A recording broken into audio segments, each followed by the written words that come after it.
If there's one thing to learn from history, it's that humans, we are not a content species. We don't want what we have or what's available. We want what's the best. Settling is just not our strong suit. Why settle for anything we have when we can get what's better? And when it comes to traveling, why accept anything other than the best? Interstate 11 was an idea created to make the drive between Las Vegas and Phoenix, if not the best, at least bearable. Currently, to get from Las Vegas to Phoenix, you have to get on Highway 93, travel until you come across Interstate 40, then get on that, and then get off of that, get back on Highway 93, and then get on Highway 60 to finally get to Phoenix. Doesn't sound too bad, right? Except, did I forget to mention that Highway 93 is considered to be one of the most dangerous highways in the country? Yeah. Considering it's the only highway connecting one of the two most populated cities on the West Coast, it's constantly congested with windy roads and a simple two-way highway. And needless to say, something had to be done to fix that. Arizona and Nevada constantly tried to fix the dangerousness of the road until someone came up and was like, why don't we just build an interstate like we do to connect every other major city in this country? And they were like, that is a great idea.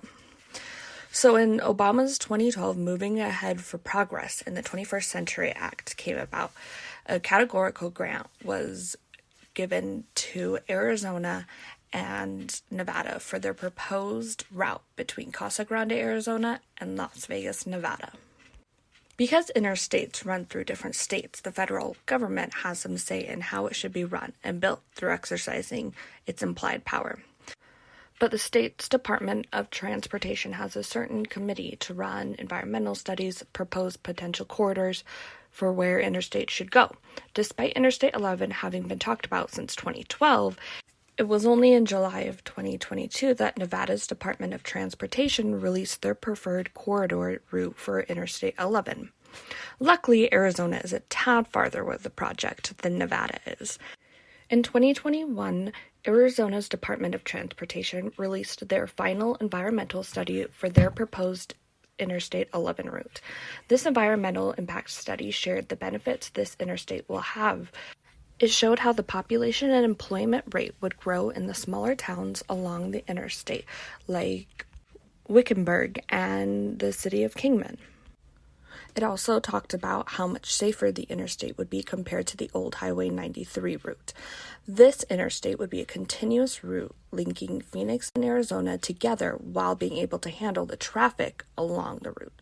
And not only would Interstate 11 benefit Nevada and Arizona, but future plans made it so that it would also benefit Canada and Mexico. Through the old North American Free Trade Agreement, the United States always wanted to implement a continuous route from Canada and Mexico to promote trade. And while there is a continuous route in the Midwest, there is not on the West Coast. But the creation of Interstate 11 would change that.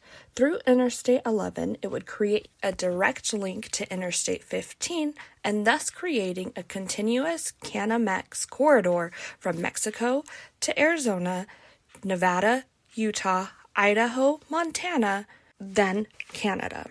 This would promote more access to economic activity for consumers and allow an easier trade route for West Coast businesses.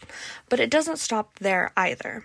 In its proposed corridor announcement, Nevada's Department of Transportation wishes to continue Interstate 11 going north to create a direct route from Las Vegas to Reno. From that corridor, another Canamex corridor was planned. This Canamex corridor would continue from the northern Nevada to then Oregon, Washington, and Canada.